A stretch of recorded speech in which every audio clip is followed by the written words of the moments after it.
বিরতির পর অবশেষে সেঞ্চুরির দেখা পেয়েছেন পাকিস্তানের তারকা ব্যাটসম্যান বাবর আজম। আন্তর্জাতিক ক্রিকেটে ৩ সংস্করণ মিলিয়ে টানা ৩৮ ইনিংস সেঞ্চুরিবিহীন থাকার পর রাওয়ালপিন্ডিতে বাবরের সেই প্রতীক্ষার অবসান ঘটল। প্রায় ১.৫ বছরের এই খরার শেষটা যেন নতুন করে জাগিয়ে তুলেছে বাবর ভক্তদের। অনেকেই বলছেন এ যেন বিরাট কোহলির সেই বিখ্যাত প্রত্যাবর্তনের পুনরাবৃত্তি, কারণ তিনিও ৮৩ ইনিংস অপেক্ষার পরই শতকে ফিরেছিলেন। বাবরের সেঞ্চুরি খরা শুরু হয়েছিল ২০২৩ সালের ৩১ আগস্টের পর থেকেই।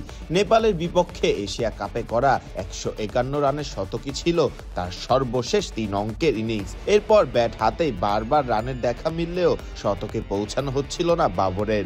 অবশেষে শ্রীলঙ্কার বিপক্ষে সিরিজের দ্বিতীয় ওয়ানডেতে ইনিংসের ৪৮তম ওভারের প্রথম বলেই কাঙ্ক্ষিত সিঙ্গেলটি নিয়ে ৩ অঙ্ক স্পর্শ করেন বাবর আজম। সঙ্গী মোহাম্মদ রিজওয়ানও সঙ্গে সঙ্গে তাকে জড়িয়ে ধরেন, আর গ্যালারিতে শুরু হয় উৎসবের উচ্ছ্বাস।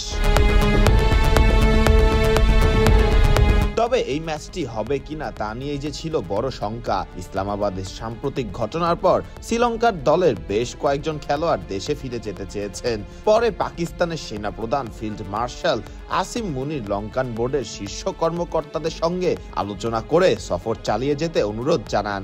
সেই সিদ্ধান্তের কারণেই একদিন পিছিয়ে যায় ম্যাচটি।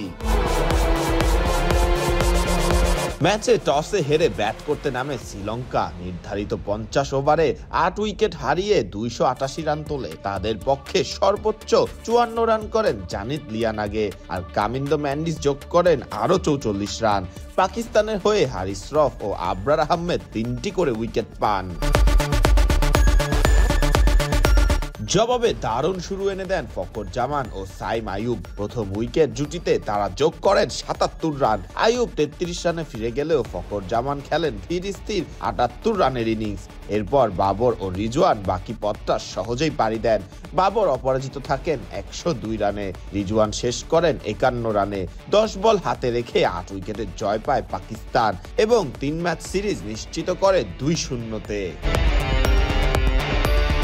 সেঞ্চুরির মাধ্যমে বাবর আজম আন্তর্জাতিক ক্রিকেটে পাকিস্তানের হয়ে সাইদ আনোয়ারের সর্বোচ্চ সেঞ্চুরির রেকর্ডে ভাগ বসালেন। দুজনেরই সেঞ্চুরি এখন ৩১টি। তালিকায় শীর্ষে আছেন ইউনিস খান ৪১টি শতক নিয়ে।